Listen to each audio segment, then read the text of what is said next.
Dominique Peduzzi, maire de Fraisse, ce soir c'est la cérémonie des vœux communaux. Comment vois-tu cette année 2025 ? Alors, cette année 2025, d'abord, on voulait la placer sous le signe de l'humanisme et de l'échange entre individus.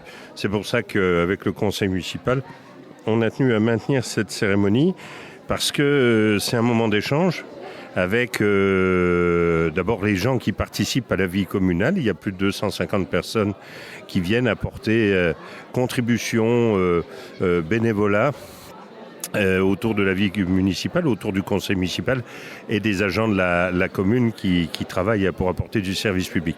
Donc c'est un moment d'échange, c'est un moment de bilan et bien entendu de se projeter dans l'avenir. Donc c'est pour ça qu'on le voulait à tout prix, un démarrage sur une année 2025 avec un bilan, puisqu'on a fait le bilan de plus d'une quarantaine de manifestations, de cérémonies, de nombreux travaux et de nombreux projets qui ont été réalisés en 2024. Pour 2025, d'abord il y a des projets qui sont portés par d'autres que par la commune, et c'est important de les souligner. On a au niveau de choses extérieures. On a le cabinet d'infirmières qui a été créé l'année dernière et qui voit une nouvelle personne arriver. Au niveau extérieur, on a plusieurs projets économiques qui sont portés par la communauté de communes et on espère qu'ils vont se réaliser. Et puis pour la commune elle-même, on a un certain nombre de sujets. Il y a des travaux d'assainissement qui vont permettre de voir l'extension, le confortement du réseau d'assainissement. C'est la dernière année où on est en responsabilité, donc on va regarder ça, notamment sur le chemin d'Allègrerie, mais aussi ailleurs. Il y a l'opération d'aménagement concerté, l'OAP de la Tête du Seu, qui continue à avancer et sur laquelle on doit maintenant faire une demande de permis d'aménager.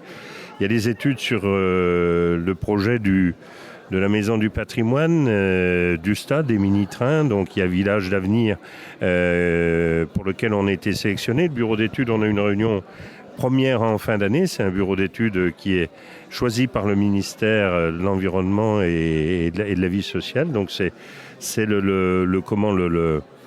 la préfète du département qui administre ces dossiers de l'État. Donc on va avoir cette étude de vie locale et de développement qui est importante. Une autre étude, mais là qui est à l'initiative de la commune, c'est avec les bureaux d'études de l'État, la région Grand Est, le CEREMA, donc sur la désimperméabilisation et la déconnexion des eaux pluviales et la gestion des eaux de pluie. Ça, c'est pour tenir compte du changement climatique.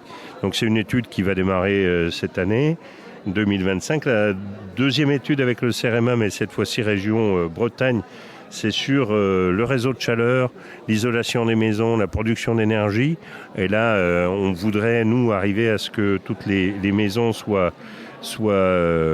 bénéficient d'études et de conseils. C'est une délibération du conseil municipal il y a plus de 5 ans.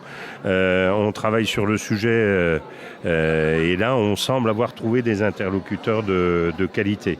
On a l'aire de jeu et de repos au bord de la Moselle qu'on voudrait voir accompli. Et puis on a commencé avec la Voie, l'association La Voie Tradition et Patrimoine. On a commencé à vider la maison du patrimoine et à remettre un inventaire et en état les collections. Donc ça a démarré en 2024, ça va continuer en 2025. Et puis on a la forge de 1900 qu'on avait acheté il y a quelques années. Donc là aussi, on va faire un inventaire du patrimoine et pouvoir regarder tout ça. Et puis il y a encore une multitude d'idées et de projets pour 2025. Donc c'est pour ça qu'on s'est réunis en salle des fêtes pour souhaiter à chacun de l'énergie et de la bonne santé pour arriver à faire tout ça. L'année 2025 va être énergique et étudiée. Oui, elle va être étudiée et puis pour tout ça, il faudra encore beaucoup de beaucoup d'échanges, beaucoup de conseils, et puis on va en profiter aussi, puisqu'on est sur les ondes de radio des ballons, de pouvoir aussi prononcer des vœux pour tous les auditeurs, qu'ils soient de Fraisse ou qu'ils soient au bout des ondes, qui vous portent et qui portent nos voix. C'est quand même quelque chose d'important. Et des vœux qui vont aller depuis début janvier jusqu'à la Bresse et Gérard, mais où on est même maintenant. Eh bien alors, voilà, et bonne santé et plein d'énergie et plein de longues émissions lointaines sur des territoires qui font découvrir nos territoires à nous, aux auditeurs de Radio du Ballon.